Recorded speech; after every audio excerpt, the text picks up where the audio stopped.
Olá, alunos! Sejam bem-vindos a mais uma aula do curso sobre impedimento e suspeição no Código de Processo Civil. Nesta aula, nós faremos uma introdução sobre o tema suspeição e estudaremos a primeira hipótese de suspeição que está prevista no Código de Processo Civil, ok? Que é o inciso 1º do artigo 145. Então, como de costume, nós começamos aqui lendo esse dispositivo. Friso a vocês que só farei a leitura do caput e do inciso 1º, porque os demais incisos ficam para outra aula, ok? E diz aqui o seguinte, olha, a suspeição do juiz, que juiz, amigo íntimo ou inimigo de qualquer das partes ou de seus advogados. Então, a suspeição do juiz, amigo íntimo ou inimigo de qualquer das partes ou de seus advogados. Ok, então vamos falar um pouquinho aqui de suspeição. A suspeição é um instituto caracterizado por um indício de parcialidade. Veja que o juiz ele não é impedido de atuar no caso, mas há suspeita de sua parcialidade, porque existe um indício de parcialidade.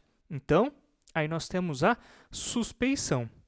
E nessa linha aqui de raciocínio, o que aconteceu? O legislador, ele ciente de que não é possível prever na lei absolutamente todas as hipóteses em que haja indício de parcialidade do magistrado, ele decidiu utilizar-se do instituto da suspeição como um mecanismo mais vago, permitindo que aquilo que traz dúvidas sobre a parcialidade do juiz possa ser classificado como suspeição.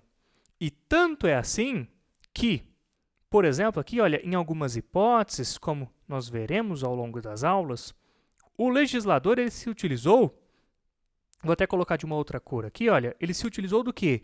De conceitos jurídicos indeterminados. Sim, há alguns pontos aqui que nós veremos em que o legislador ele se utiliza de conceitos jurídicos indeterminados para poder definir o que é suspeição.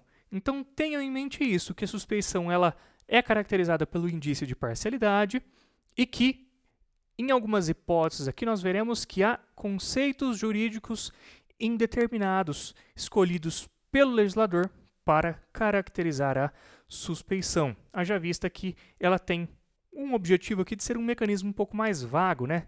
Ela não é tão rígida.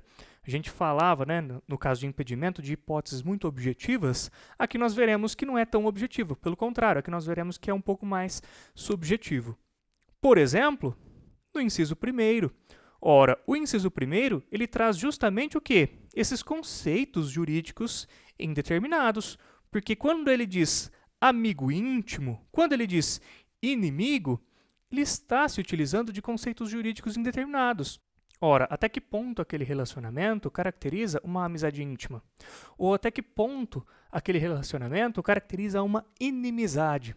Veja que são conceitos indeterminados, é difícil até nos casos concretos, muitas vezes, definir isso. É óbvio que em alguns casos isso pode ser mais evidente, mas também em outros casos a distinção se há ou não amizade íntima ou se há ou não inimizade pode ser uma distinção um pouquinho mais difícil de se fazer, essa conclusão pode ser um pouquinho mais difícil de se tomar, ok? Então, é importante consignar que o que gera a suspeição nesse primeiro caso é o quê? A amizade íntima.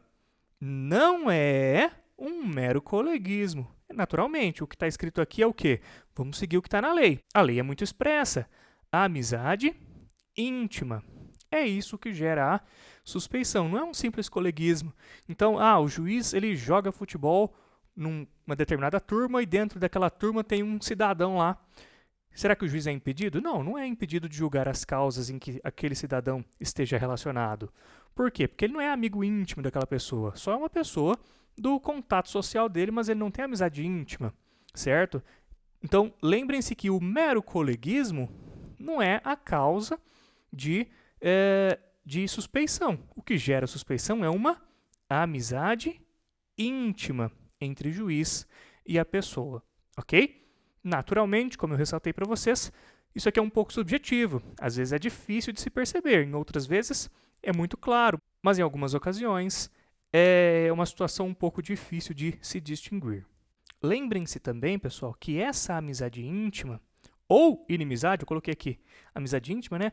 Mas leiam nesse ponto aqui, olha, também a inimizade também, tá?